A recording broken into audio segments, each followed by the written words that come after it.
1739 को जब नादिर शाह दिल्ली से लौट रहा था, तब वो अकेला नहीं था, बल्कि उसके साथ दो और खजाने थे, कोहिनूर और पीकॉक थ्रोन। आज कोहिनूर दुनिया के सामने मौजूद है, लेकिन पीकॉक थ्रोन जो कोहिनूर से भी ज़्यादा कीमती था, वो कहाँ है ये कोई नहीं जानता। आइए इस रहस्य को समझते हैं। पहले बात करते हैं कोहिनूर की।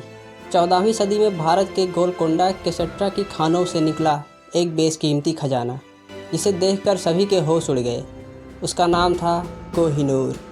1526 में बाबर ने भारत में मुग़ल साम्राज्य की स्थापना की और बाबर के लेखों में एक प्रसिद्ध हीरे का उल्लेख भी मिलता है, जिसे इतिहासकार कोहिनूर से जोड़ते हैं।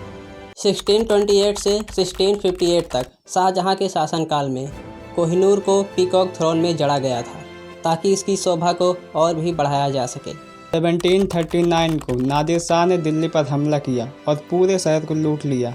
ये वही समय था जब पीकॉक थ्रोन और कोहिनूर को पर्सिया ले जाया गया। और माना जाता है कि यही वो समय था जब गोलकोंडा की खानों से निकले उस बेशकीमती हीरे को कोहिनूर नाम दिया गया, जिसका अर्थ है द माउंटेन ऑफ लाइट। 1747 में नादिर शाह की हत्या कर दी गई और कोहिनूर को अफ़गानिस्तान ले जाया गया। और 1813 में अफ़गानिस्तान के राजा शाह शुजा दुर्रानी ने कोहिनूर को महाराजा रणजीत सिंह को दे दिया। और इसके बाद 1839 में महाराजा रणजीत सिंह की मृत्यु हो गई और कोहिनूर सिख साम्राज्य के खजाने में बना रहा। और इसके बाद 1849 में ब्रिटिश ने पंजाब पर कब्जा कर लिया और लाहौर ट्रीटी के तहत कोहिनूर को ब्रिटिश के हवाले कर दिया गया। लाहौर ट्रीटी का मतलब है लाहौर की संधि। ये एक तरह का समझौता था जो 29 मार्च 1849 को अंग्रेज़ों और सिख एम्पायर के बीच हुआ था। और इसके बाद 3 जुलाई 1850 को कोहिनूर को ब्रिटिश भेजा गया।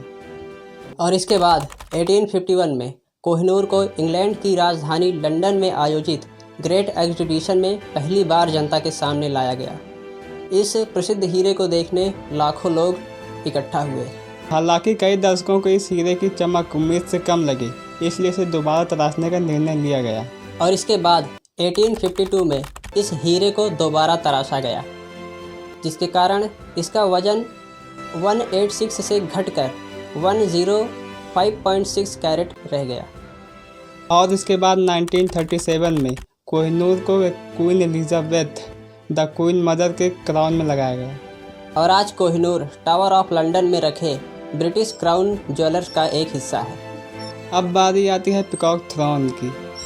कोहिनूर और पीकॉक थ्रोन एक साथ लूट लिए गए थे, तो अगर कोहिनूर आज भी मौजूद है तो सवाल यह है कि तख्त-ए-ताऊस कहाँ है। तख्त-ए-ताऊस एक फारसी शब्द है जिसका अर्थ है मौर्य सिंहासन, यानी पीकॉक थ्रोन। 1628 में जब शाहजहां मुग़ल सम्राट बना, तब उसने दुनिया का सबसे महंगा और भव्य सिंहासन बनवाने का विचार किया। और 1632 में राज सिंहासन के निर्माण का काम शुरू हो गया। इस सिंहासन को बनाने में सोना, हीरे, मोती, रूबी, पन्ना जैसे बेशकीमती रत्न लगाए गए थे।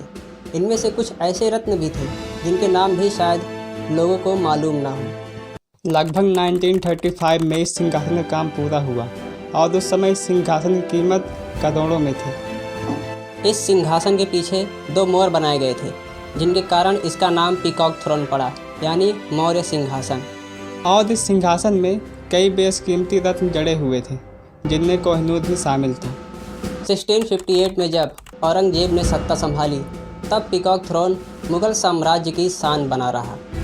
लेकिन 1739 में जब नादिर शाह ने दिल्ली पर हमला किया, तो दिल्ली की लूट के दौरान वो कोहिनूर के साथ साथ पीकॉक थ्रोन को भी अपने साथ ले गया।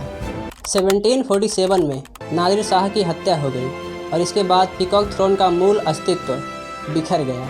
और 18वीं सदी के अंत तक मूल पीकॉक थ्रोन को नष्ट कर दिया गया और इसके सारे हिस्से अलग कर दिए गए। पीकॉक थ्रोन के नष्ट होने के पक्के कारण पता नहीं है, पर आज ये मूल सिंहासन अस्तित्व में नहीं है।